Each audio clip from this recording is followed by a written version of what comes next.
So a couple things I just want to emphasize. So I think, you all, excuse me, hopefully everybody here voted yes on ballot measure two. And you all know that the bill went into effect on February 24th. And that, on February 24th, the laws actually did change with regard to personal cultivation, personal possession. So, we can have up to 6 plants in our homes, totally legal. If you got a neighbor who's a cop, trooper, invite them over to enjoy your plants if you're so inclined. I'm not recommending, I'm just saying you could legally. You can have up to an ounce of marijuana on your possession. You can gift that to somebody as long as no money exchanges hands. Totally legal activity. That's all personal, though. None of it is commercial, and that's why I just want to emphasize this. This is all largely about the commercial industry, and that's kind of where that's not our exclusive focus, but that's like the next big milestone, and that's really not going to happen until February of next year, or sometime maybe slightly sooner. And I told the guys I always try and emphasize that February 24th, 2017 date, because that is in fact the day where, under our Constitution, the legislature can pull the plug on the entire thing. They don't really need a reason to do it unless they want to get reelected. So there is that. It's important to remember that 150,000 of us did vote for this thing, and our elected officials recognize that that's an enormous voting bloc, and whether they like it or not, their constituents have spoken. And to be perfectly fair, our legislators, of the 60 elected officials down in Juneau, most of them have done a pretty fair, diligent job of seeing this thing executed properly. So I just want to make sure everybody appreciates that. We've been working really closely with all of them for this entire legislative session, and they're doing with a couple of exceptions, they're doing a really good job to make this thing happen for us. So, which brings me to these bills. I have never watched gavel to gavel as much as I did the last 100 days or so, and frankly, I'm thrilled that the legislative session is over. So I'll just give you a quick overview of what they were looking at. The legislature, under the terms of ballot measure 2, there was really nothing that they had to do specifically. They had the option of creating a dedicated marijuana control board, which is something that we were really pushing for. We felt that it was important to have a separate board that could focus on marijuana regulations without all the baggage that came with alcohol regulation. There was another function, though, a very important function of the legislature that, frankly, I had not really anticipated, and that was bringing all the criminal statutes into line with the terms of this ballot initiative. Because basically, we, the people, said marijuana is legal now. Calibrate accordingly. Well, they needed to. They needed to bring a lot of the criminal statutes into line because, certainly, possession, personal cultivation, those things have changed. So any criminal statute that refers to those needs to be adjusted accordingly. That hasn't happened yet, mainly because it was too big a task for them to deal with. The legislature got mired down in a lot of details. We worked really diligently to educate them and try and guide them the right way, and we made a lot of progress. But ultimately, the so-called criminal bill, SB 30, went through a number of variations and finally stalled out in House Judiciary. It'll be back next year, so those statutes are going to get recalibrated. You want to add anything on that, or I'll just keep rolling here? Yeah, I could add something to the criminal bill. One thing that was really interesting about the legislature was that the criminal bill looked like it was shaping up to be something that we could really work with, and it looked like it was going in quite a fine direction. The interesting thing about the legislature is they don't always agree with one another, and so it flip-flopped a couple times between something that we could really get on board with as a community and as an industry and something that we really couldn't. And so that's something that we've stressed throughout the entire legislative session. It's very important for you as constituents of these various legislators to contact them and speak with them about how you feel the cannabis community should affect you, or the cannabis industry should affect you and your community, because when they talk with one another and make decisions about the various aspects of this bill, they will ultimately listen to what you have to say. They might not completely agree, but it'd be fantastic if we could get all these people on the same page so there's not as much infighting. That's one of the reasons why we didn't pass any of these bills except for one, was because the legislature couldn't agree with themselves. So we need to have an active, unified voice during the legislative session and contacting these people and telling them to due diligence, work with one another, and get on board with amendments to these bills that everyone can agree on and actually pass.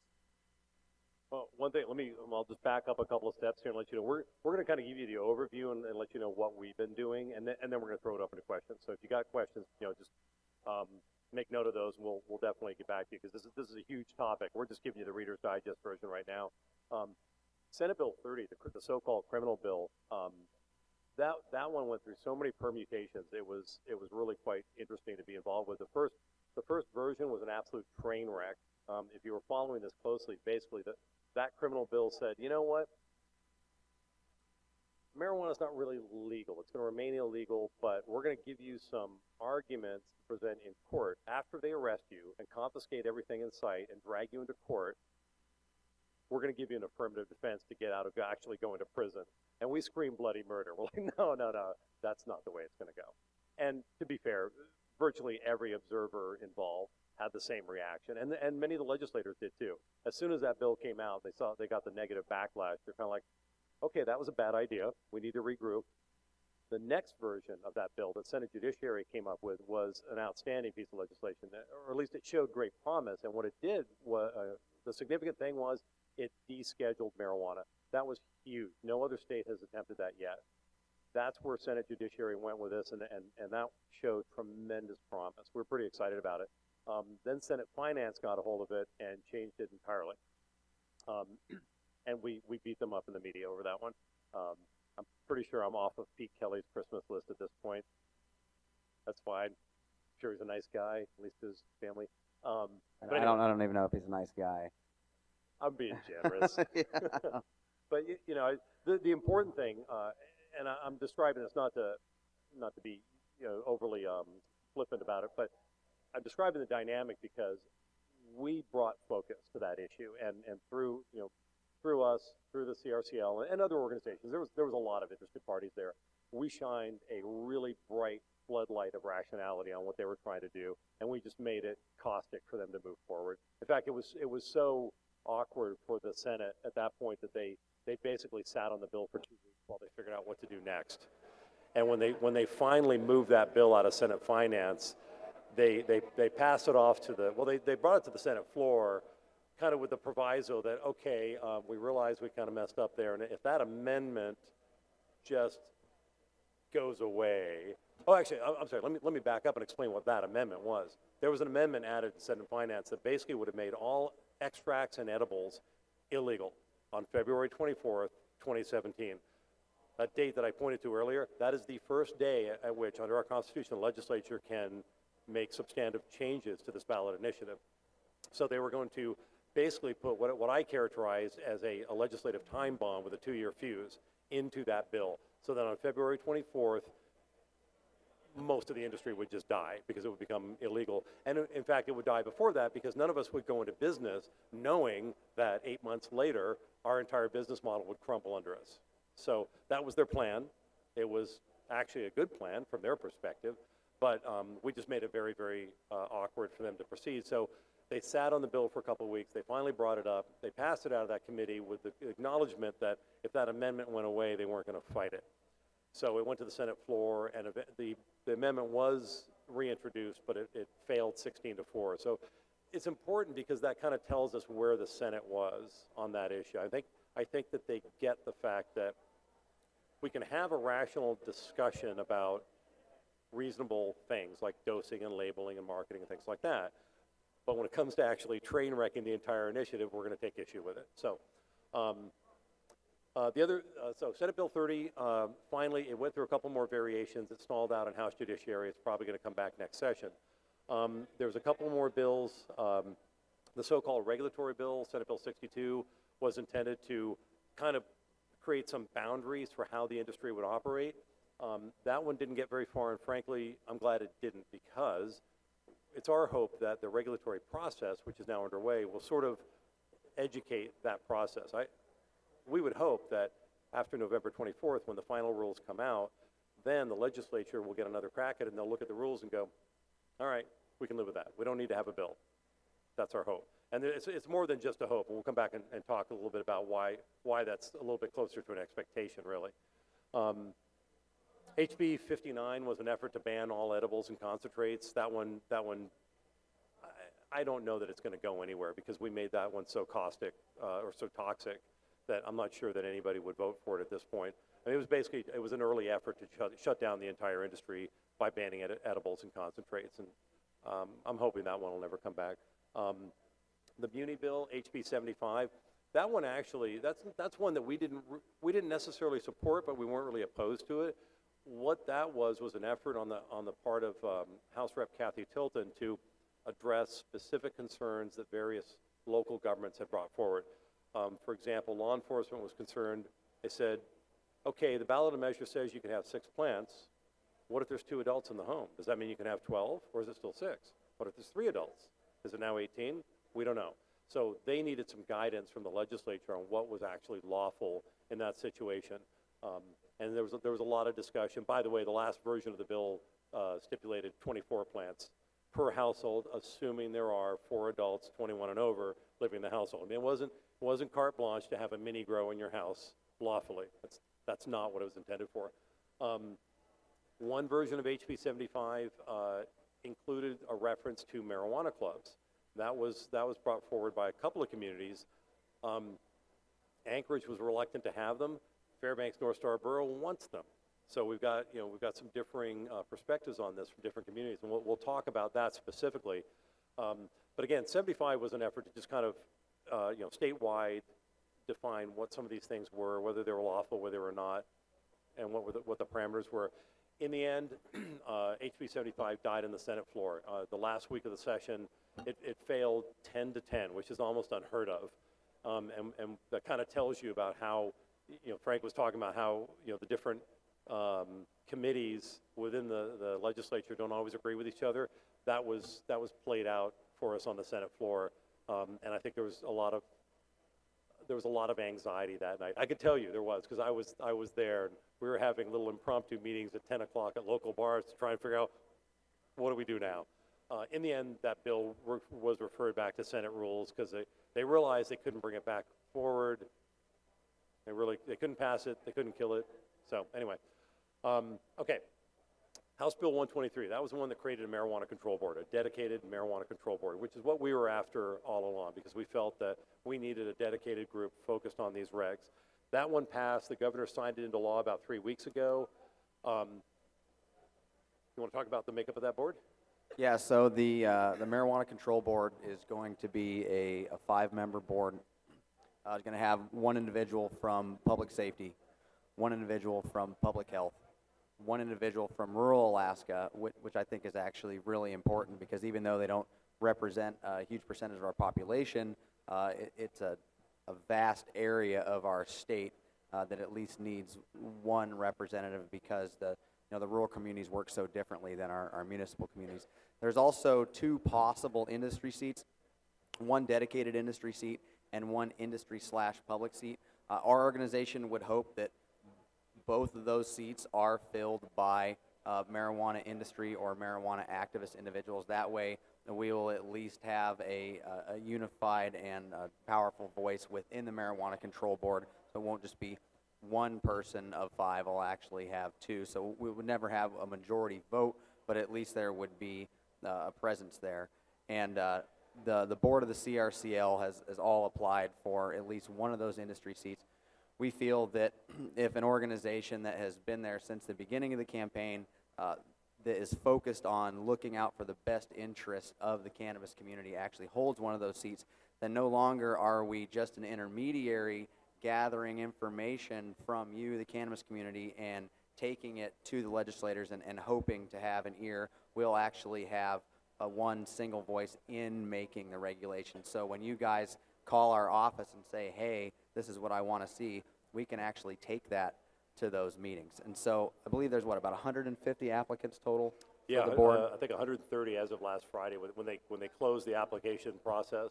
So yes, about 130 applicants for these 5 spots, and they're actually looking like they're going to be able to roll out a pretty efficient timeline. The first interviews happen on Monday here in Anchorage, and then I believe shortly after they'll be doing interviews in Fairbanks, and then not too long after that they'll be doing some interviews in the rural areas. So hopefully before summer comes, we'll actually have a board, and we'll start to be working on these rules and regulations that they tried to work on in the legislature, because ultimately a dedicated board is going to be better at hammering that out, because there's just less people to fight about it.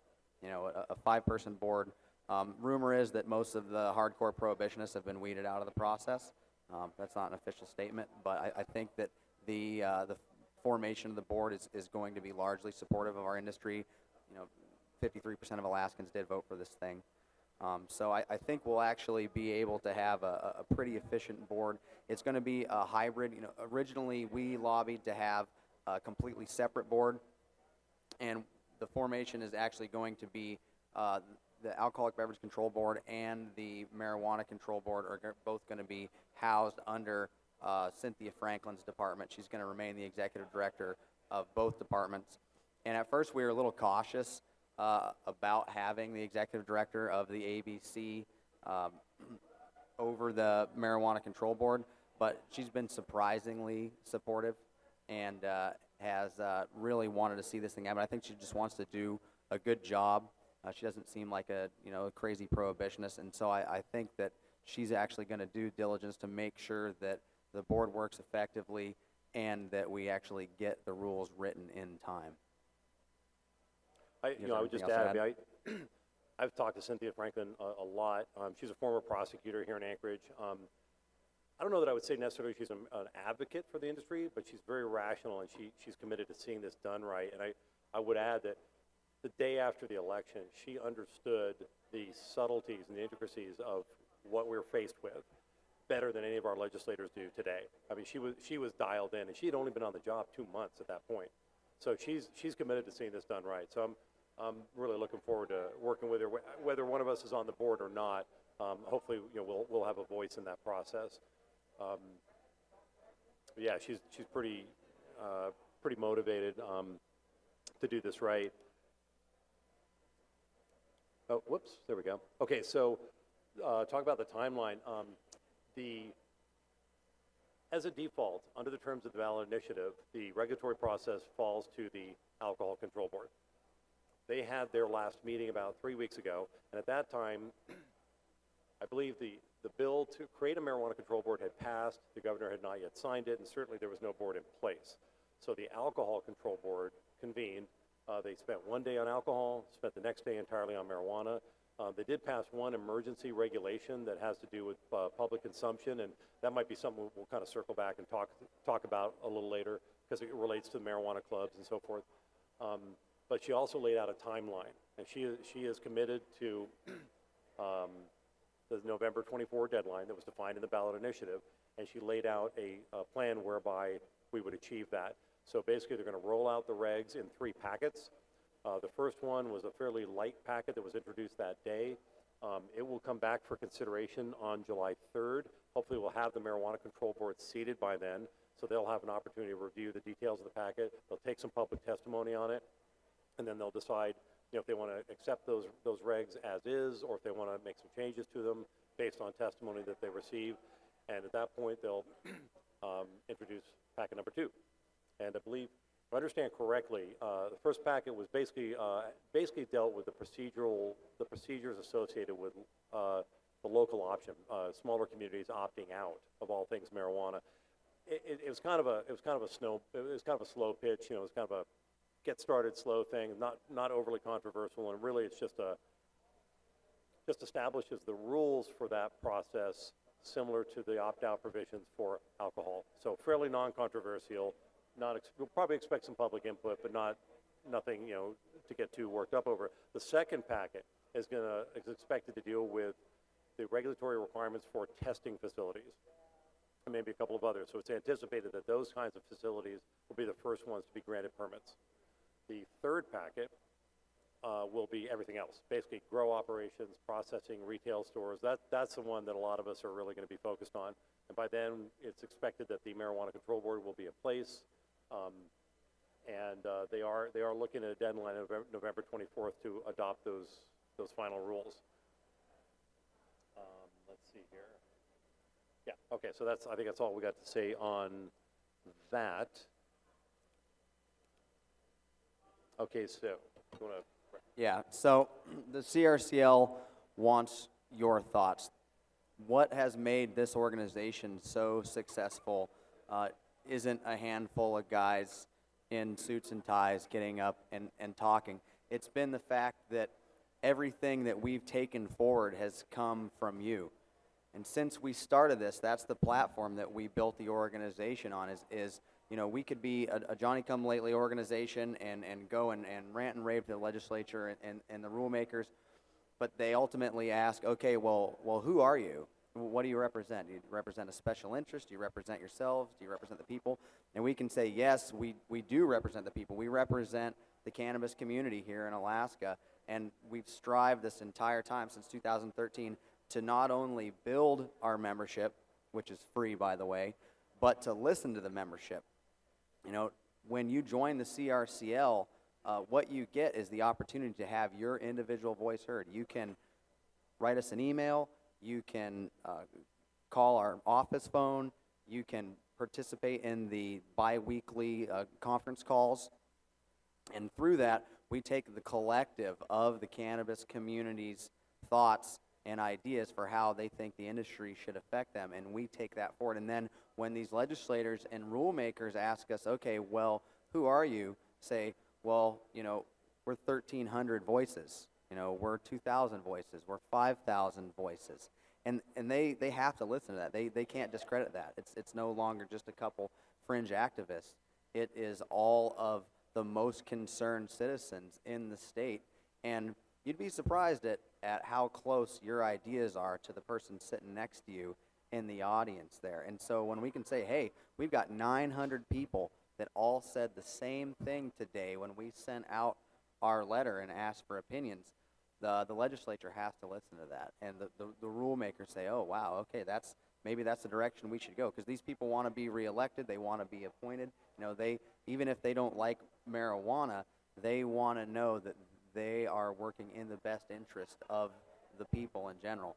And so that's what's made our organization a success. And so the most important thing that you can talk about when you call in or you write us an email is, how do you want the industry to affect you and your community? Because at the end of the day, that's what everybody really cares about is how is this industry that's forming, that was the most controversial part of the campaign. It was the big marijuana sort of thing. How do you guys want it to shape up? What do you want it to look like?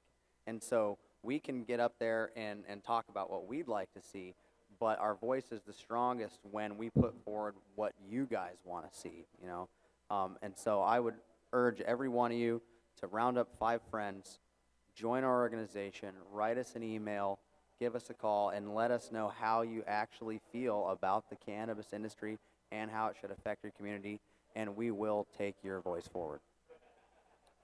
just to kind of wrap up this part of the presentation, we've been talking a lot about the Marijuana Control Board, statewide regs, what's been going on and down in Juneau, but we are working with our congressional delegation. We've got a congressman, we've got 2 senators. We all, if any of us who are looking to get into business, we've got some real issues to deal with: IRS rules, banking laws, transportation. That's a unique problem to Alaska. It's uniquely problematic anyway. So we are working with our congressional delegation on those issues. And at the local level, Frank and Brandon are on the Fairbanks North Star Borough Advisory Board, marijuana? Yeah, it's technically called the Fairbanks North Star Borough Mayor's Marijuana Work Group. It's an advisory council. Basically, there's a panel. It's actually a little large to be effective, but at least the cannabis community has been invited to a seat. And we sit around with all the leaders from the community, throw ideas back and forth, and we pretty much represent, what we, have gathered from you guys to say, okay, this is how the, cannabis industry should move forward. And then the council's recommendation that goes to the mayor's office, that goes to the chief of police office, and ultimately goes to the borough and city assemblies. That's what they use as their advisory board to make these decisions. They don't have to side with us, but it seems like they have been. So it's a positive development. And Bruce has actually been invited to the Anchorage Council, haven't you? Yeah, for those of you who live in Anchorage, you may recall back in November, right after the election, there was an effort to shut down everything marijuana in Anchorage, and we, the industry, came out pretty hard against that. We were able to defeat that. Well, one of the results of that was the chair of the assembly, Dick Traney, designated a 4-member marijuana committee whose task it was to look at local regulations, ordinances, zoning issues, and advise the rest of the assembly on what would be practical there. And the chair of that committee, Ernie Hall, was gracious enough to invite me to be an unofficial member of that committee. So I don't have a vote on that committee, but we definitely have a voice in how ordinances will develop down the road. And I've been invited to planning and zoning meetings and to talk to Chugach Electric. Oddly enough, they are very interested in our industry.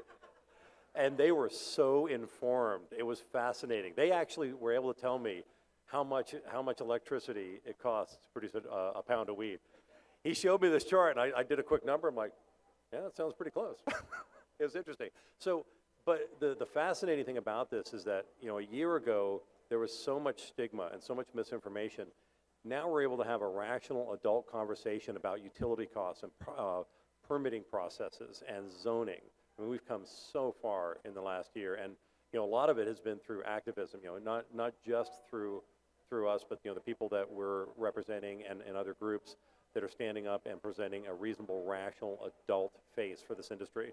That's huge. February 24th, probably the best thing that happened to us that day was that nothing happened. Everybody was expecting the sky to fall. APD put 5 extra cops on duty. They arrested one person they didn't even arrest him. They ticketed one person for public consumption. They gave him a $100 ticket and sent him on his way.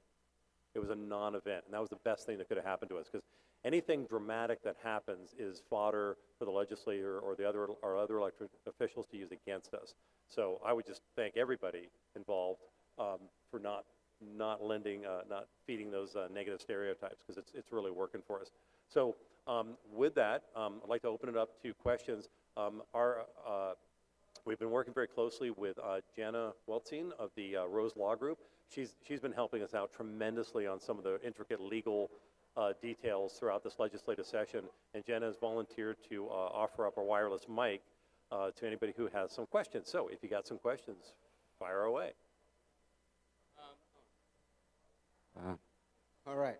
I just want some clarification just to make sure that you said that on HB 59, going back a few slides, that the legislation for the concentrates, it's on November 24th, 2016 instead of 2015 for the regular, like, the plant marijuana legislation, like the rules that are due.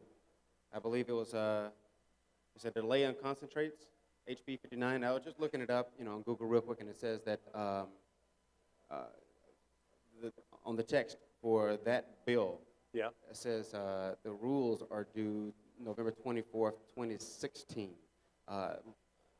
Unlike, is that still correct? I just want to make sure. That's wrong. No, it's 2015. Oh, okay. So they're all okay. Good. Okay. Yeah, I'm not sure. They may have a typo on the state's on the legislative website. Yeah, but no, the final rules are definitely due. Well, they're due if under our Constitution, the effective date of the bill is 30 days after it was certified. Okay. I'm sorry, 90 days. That was February 24th of 2015. Then the state had 9 months for the rulemaking process, which brings us up to November 24th of 2015. So if it says somewhere November 20, oh, I'm sorry. Okay, I just caught up with you. Yes, HB 59, their strategy there was to separate leaf and bud from extracts and edibles. And so, yeah, what they were trying to do was say, for the first category, the deadline is November 24th, 2015. For the second category, edibles and concentrates, it's going to be November 24th, 2016. So I just caught up with you. So that, yeah, you're absolutely right on that. But the goal there was to delay as much as possible. Because, you see, here's the strategy. The prohibitionists want to push out implementation as far as they possibly can, because they don't want us to get established as an industry. If they can issue not one permit before February 24th, 2017, that's perfect for them. Then they just repeal the whole thing and they go on their merry way. We're not going to let them do that. Yeah, you kind of have to hand it to them on HB 59. The way Representative Seaton packaged it almost sounded like he was trying to look out for the industry, say, hey, let's tackle marijuana flower first and get those rules written, and then we can go on to concentrates. And so I know some of the guys' constituents, he actually tried to placate these individuals, say, hey, this is good for you, this is good for your industry, but really, that was a complete crock. Yeah, and so what that would have done, he knew that the industry is moving towards edibles and concentrate. He knows that they're safe. He also knows that no legitimate, savvy business person is going to want to build their business model about having to discard 30 to 40% of their usable product and lose money on power and ultimately their bottom line. And so he figured if he could get that put through and made it to where there's an extra year that we had to wait to get the concentrates up and running, that all of the commercial processing facilities wouldn't be able to start, our industry would ultimately fail. But we figured that out, and it didn't go anywhere.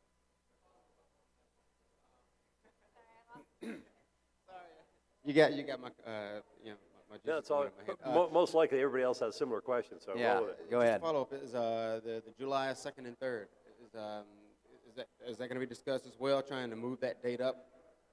That is cast in stone. That is actually the meeting date, the next meeting date for the Alcohol and Marijuana Control Board. So that's July 2nd is alcohol, July 3rd is marijuana, and that's going to be in Fairbanks. They move the meeting around the state. They'll do Anchorage, Fairbanks. I think Nome and Kotz are expected to be later in the summer, and then back here in Anchorage in November, I think. And if you go on the ABC website, there's a form that you can fill out, and then you get notifications of everything that's happening, which I suggest everybody do. Yeah. Absolutely. Okay. Hey, can I add on to something you said, Brandon? Yeah, go ahead, Tim. Okay, I just want to make a plug. Brandon was saying every 2 weeks they do a CRC open meeting through the phone. Go a little closer. Yeah, to can your you mouth. speak into the mic, please? Yeah, okay. All right. Oh, wow. Okay, Brandon was saying that every 2 weeks they do a CRC open meeting. It's a call-in. If you live in Anchorage, you can be with us on the call-in because we always meet at 7001 Brayton Drive. It's the frontage road, the American Legion, and all the Anchorage folks are there, so you're welcome. Yeah, and thanks, Tim. The American Legion is kind enough to host our meetings in Anchorage, so you can actually show up in person if you want, and talk to a real person, and put forth your ideas. Thank you. All right, question. Yes. Keenan. In the back there. Keenan.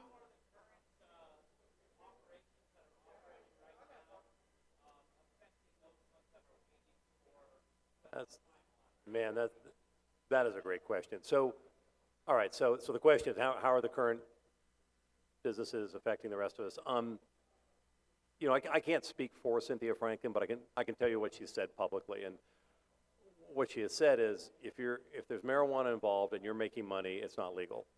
And if you're doing that, now she did get a budget approved of $170,000 for enforcement. So she gets to hire people, which she started doing, and they get to. She has a big hammer to bring down on people to stop them doing what they're doing. And the worst part of that is that she has said very publicly that she would like to see a regulatory structure in place that favors people who did not do that, who did not try and get out ahead of the game. So and in turn penalizes those who did. Now I don't want to see anybody get arrested for anything marijuana, and I don't want to see anybody's business disrupted. But the reality is that folks that get out ahead and do anything that draws unfavorable scrutiny on the industry and draws her attention away from the rulemaking process, that's a negative for the rest of us. So, yeah. So the question is, how does that pertain to the medical? What do you guys want to? Yeah, so Alaska does not have a medicinal marijuana industry. Medicinal marijuana has been legal here since 1998, but you have to produce it yourself, and you have to consume it within your home. You can't buy or sell medicinal marijuana, and nothing in ballot measure 2 specified a medicinal marijuana industry. Now, it didn't remove any of the rights and protections that are afforded to medicinal patients, and we want to see that all the medicinal patients are protected, but there is no medicinal industry. You can't sell medicinal marijuana, and so technically medicinal marijuana is at the same place that it was at before. The only difference now is they can't put people in jail for possessing it. So if you had a medical card and that card expired, you and your friend are both medicinal marijuana patients. You can share marijuana with one another. You can gift up to an ounce to each other. You can use it medicinally, but there's no regulatory structure in place for medical marijuana commerce. It's worth noting that under ballot measure 2 and effective February 24th, you can grow up to 6 plants, and you can keep all the bud that you harvest from those 6 plants. So depending on how good you are at growing, that could be a pretty significant stash, and you can in turn give up to an ounce at a time to a friend as long as they're not paying you for it.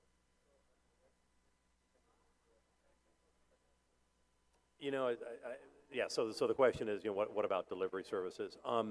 Again, I'm just going to try and paraphrase what Cynthia Franklin has said, because she's the enforcement group, or the enforcement person, or Bob Beasley is. They don't look favorably on the delivery services. Their attitude, I think, is that that's essentially trafficking in marijuana and trafficking without a license to do so. So it's a different dynamic than it might have been a year ago. So her attitude is not, we're going to arrest you and throw you in jail. It's more, we're going to arrest you and we're going to either fine you for operating without a license, although there's not yet a fine structure in place, or we're going to shut you down with a threat of legal action, and worse, we're going to make it virtually impossible for you to get a permit next year. So, while I think the delivery services are really cool, I would love to see them, licensed and supported. I mean, it's an essential thing. I mean, I think there's a place for that in this industry, and it should be defined in the regs. But I think it might be a little bit too early for that. I think that patience is going to win the day, and so so far I think we collectively throughout the state have done a really good job of being respectful of the process. And Cynthia said, look, I have until November to generate these rules. Let me do that. It's hard to argue that. I mean, it's a reasonable request. So, any other questions, comments? Yeah.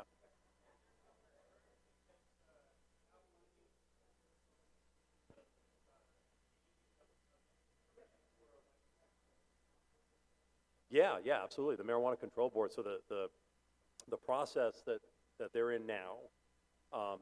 So I'm sorry. So the question was, is the rulemaking process, the process by which you get a permit, being defined now? Yes. It won't be finished until November 24th. So.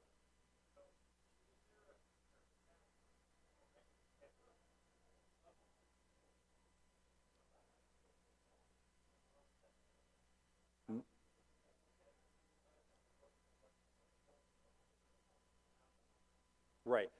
There is not a draft yet. The schedule that was laid out, culminating in the November 24th rollout date, does anticipate 30 days of public review and testimony for each of the 3 packets that will make up the total rules package.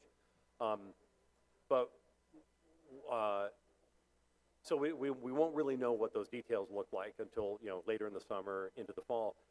What's interesting, I kind of alluded to this earlier, and I'll come back to it. All those bills that, even the ones that never went anywhere, I think are going to drive to a certain extent what the rules look like. For example, one of the bills mentioned a home grower permit. Another one talked about a boutique grower permit, kind of a small grower. The home grower permit kind of would work in conjunction with a broker. So they were basically trying to create a statutory environment in which small growers could sell their product into a legal, regulated marijuana industry. Now, that bill never went anywhere. But what that does do is it kind of tells us where the legislature is philosophically. And I've made this comment, Cynthia Franklin has made the same comment, that we can expect a lot of those ideas to find their way into the regulatory process. So even though there's 4 general categories of permits defined in the ballot initiative, I think we can expect there to be many more permit types at the end of the day. Probably multiple types of growers, multiple tiers of growers, a delivery service, a processor of different types, edibles, bakeries, testing labs, lounges, smoking lounges. Fairbanks North Star Borough wants them. So the argument would be, well, let's define that in regs, then let the individual communities decide if they want them. So that's kind of where we're going, but we don't have a draft to look at yet. Did that kind of answer it? Did you want to add something to that? Or? Oh, okay. Yeah. They have not. So the first round of interviews are going to happen Monday here in Anchorage, and then there's going to be subsequent rounds of interviews happening in Fairbanks and the rural communities shortly after. Right now there's about 130 applicants. They've got to whittle it down. Looks like they're going to pick 5 individuals from each category and then submit those 5 finalists to the governor for his ultimate selection.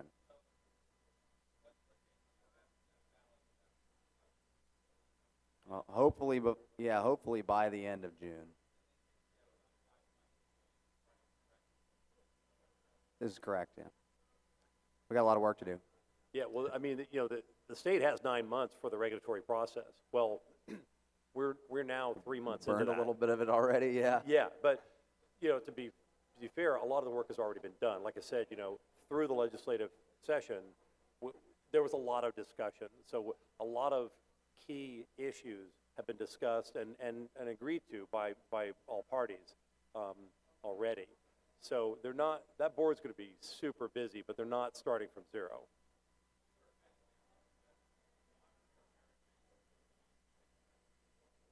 So the question is it going to be lottery or merit-based? You want to take that one? We're supporting a merit-based system. We see how the lottery system has affected Washington State, and so we see the direction here in Alaska going towards a merit-based system as we think that it should. It's what we heard from several members of the legislature. They haven't decided on that as a body. But if I may just add, Cynthia Franklin has also expressed a very strong preference for a merit-based system. In fact, I haven't heard anything positive said about a lottery-based system by anybody. So yeah, and I can tell you that. Yeah, the leadership in the Fairbanks North Star Borough does not want to see a lottery. The borough wants to approach the marijuana industry as a cash generating business for our community because we rely so heavily on tourist dollars, and a lottery-based system doesn't put the individuals who are best suited to run successful tourism businesses in those spots. It just puts whoever. And so if we want to get the industry off on its best foot, we need to put people into those licensed slots that look like they're going to actually be able to pull off a business.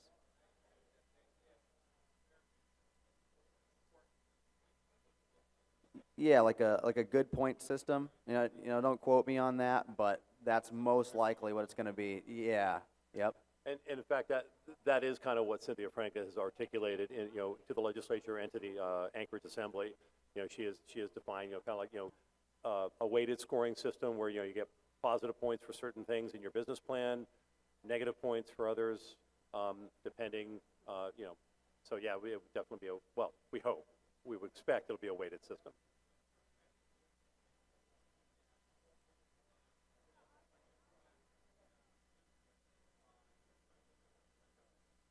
That will help immensely towards a merit-based system, absolutely. In terms of the actual timeline, I'm not sure. I don't know that I can tell you exactly by what date you need to have it. Because there's a couple of other dynamics at work also. If you're in Anchorage, for example, like I happen to live in Anchorage, the other dynamic is local ordinances and zoning restrictions. I didn't mention this, but the Anchorage Assembly did give direction to the Planning and Zoning Department to go ahead with a planning and zoning review. So they are expected by it's either the end of June or end of July to come back to the Assembly with the draft zoning guidelines for marijuana businesses. So there's that to deal with also. And another thing I completely failed to mention is let's not lose sight of the community councils. We've got a statewide regulatory process, maybe some statutory considerations. The Anchorage Assembly and other communities will undoubtedly have a conditional use permit requirement, and a lot of them, the Anchorage Assembly has already said they're going to give great weight to recommendations from the local community councils. And so if you're looking at starting up a business, if you have some property in mind, this would be a really good time to get in good with your community council and just kind of get the measure of where they're at on this. And if you feel that they're on the fence or negative, please let us know. Our plan is to reach out to all those community councils that have commercial or industrial areas within their boundaries and go talk to them. I've already met with mine, and we just want to talk to them and educate them and say, are there any questions? Are you concerned about smell? Okay, there's ways to deal with that. Are you concerned about traffic, lighting, noise, whatever? Those are all legitimate concerns, and I think that with education we can help put their fears to rest. Also, our local government in Fairbanks, Alaska, has come up with a resource. It's a survey that we use to decide what people wanted to see the industry developed into in Fairbanks. And if any of you work with your local government to try to establish your local regulations, the Fairbanks North Star Borough is willing to offer that survey to you with your ability to adjust it to fit your local area. So if you are interested in that, find me after this presentation, and I'll guide you to getting that copy of that survey. And I'd like to add a little more to those individuals who are thinking about going into the business and what the requirements are going to be. Something that has been thrown around in a lot of conversations has been a security plan. If you're thinking about going into business, make sure you have a security plan. That's something that is going to be looked at and scrutinized. A lot of the people who are on the fence about this thing or just don't know a whole lot about it, they're concerned about marijuana security, theft, all the cash that's sitting around. And so that's something that you can use to kind of bolster your business is when you do apply, make sure that you're working with a securities company, that you have some sort of an industry standard plan in mind. That way you'll have a better chance at scoring higher on some said good point system.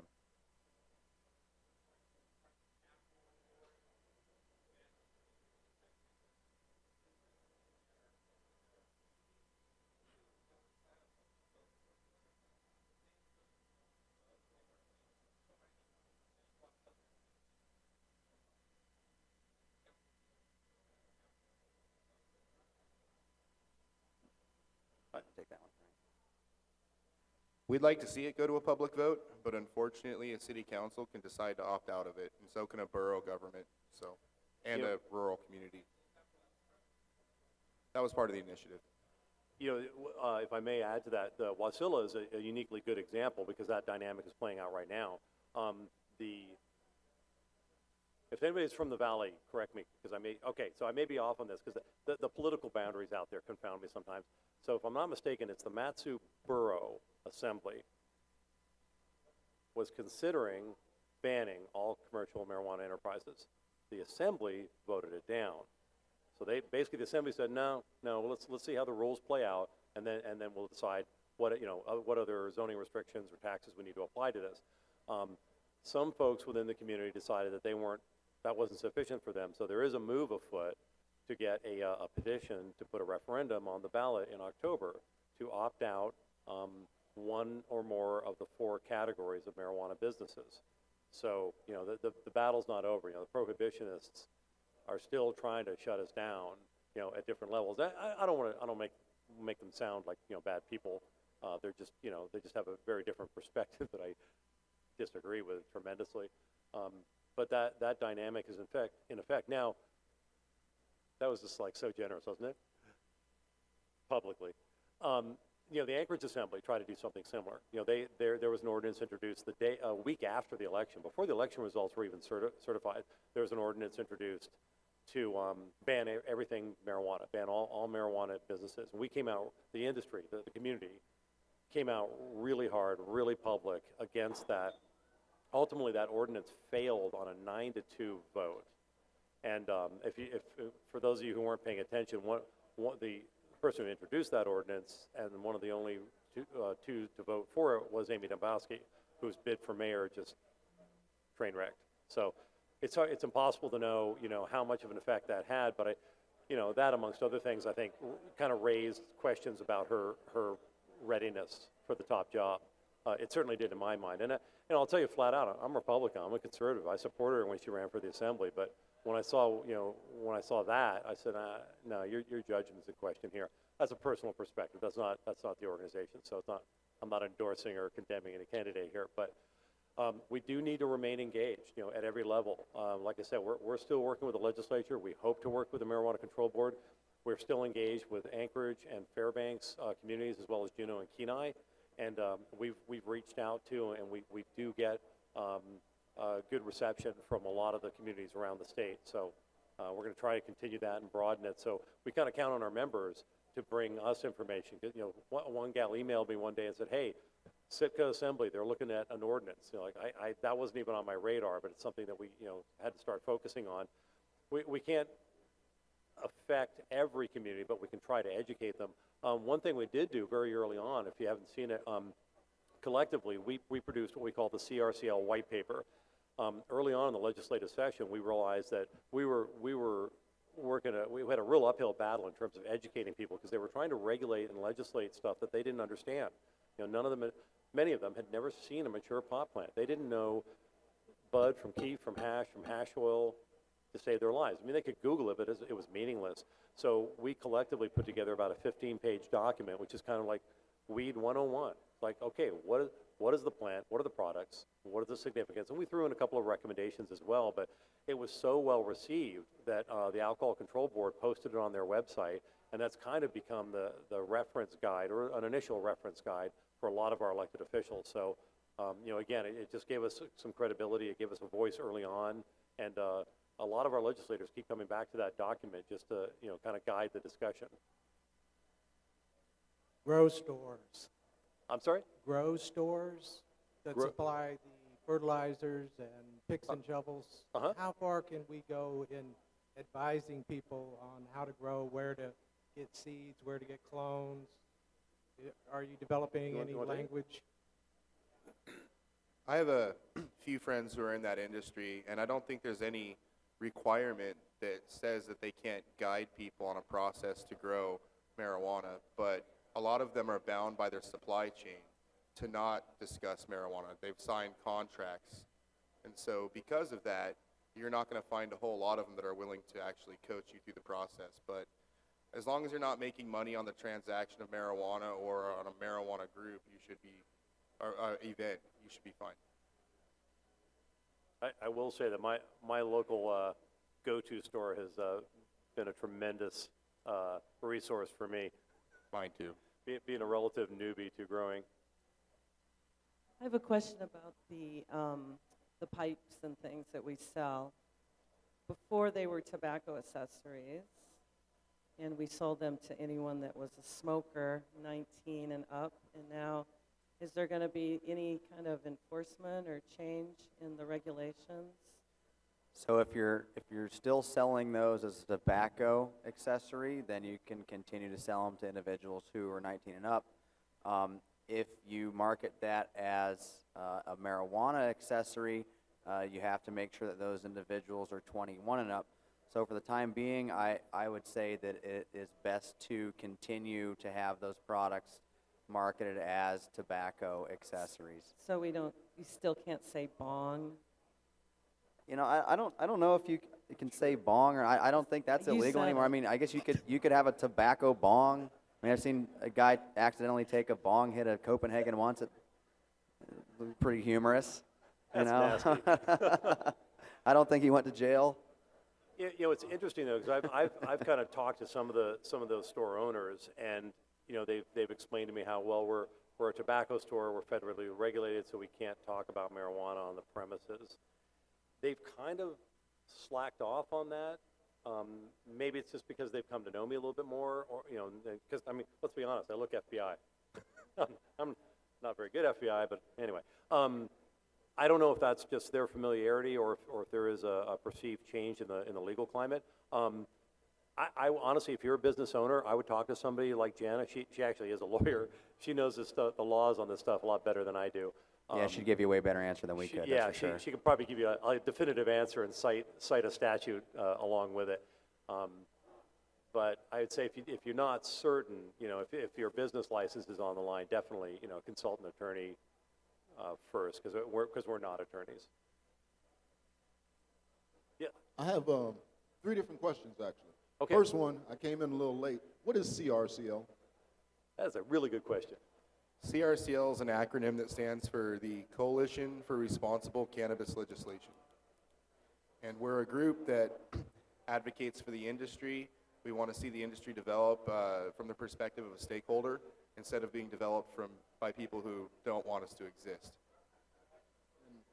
All of you are members of CRCL?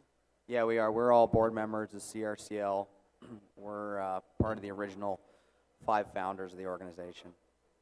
All right, my next question was, I was wondering what the legislators, what their opinion is on, like co-ops and coalitions around this. Like a Not coalition, but- growing co-op or something? Yeah, growing co-op, you know. You know, I don't think we can really speak to the collective mindset of all 60 legislators. However, I would say this. If you look at the alcohol regs, Title IV, right, there's 22 different types of licenses described for alcohol. Everything from a bar to a package store to a restaurant to an event like the Beer and Barley Wine Festival. I would hope that there's going to be at least a dozen or more license types defined for the marijuana industry. Delivery services, growers of different types, processors, kitchens, retail stores, smoking lounges. You know, there's a lot, and co-ops. You know, if there's a business model there, and if there's a need in any single community for such a facility, I would say let's try and get that on the radar of the Marijuana Control Board so that they can define the parameters for such a business. If we can, and it's going to help us a lot if those things exist in other states.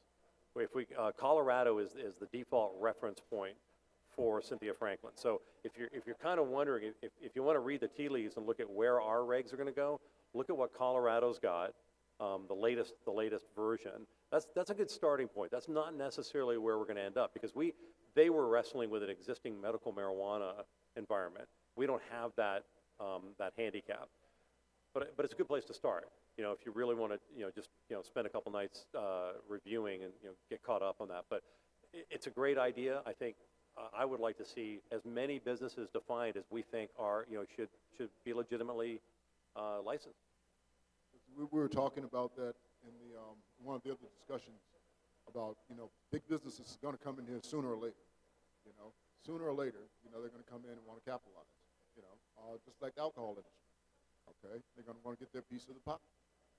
So to protect the smaller guys, they're talking about co-ops and collectives and all. So if I understand the question, you're kind of wondering where are the huge, multi-state players going to fit in versus local, smaller businesses? Is that a fair?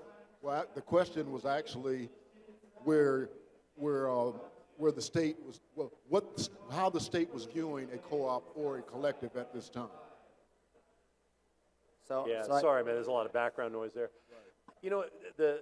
Honestly, growing co-ops have not really come up in legislative hearings, to my knowledge.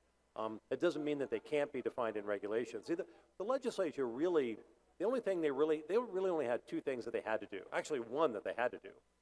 That was bring the criminal statute.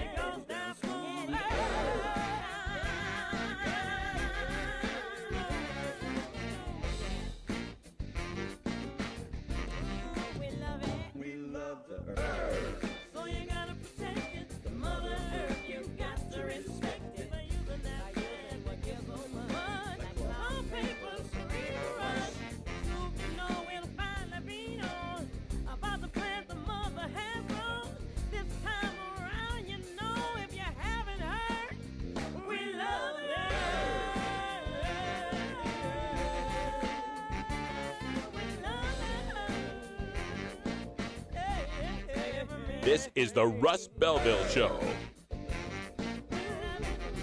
The Russ Belville Show is blogging and podcasting daily at radicalruss.com.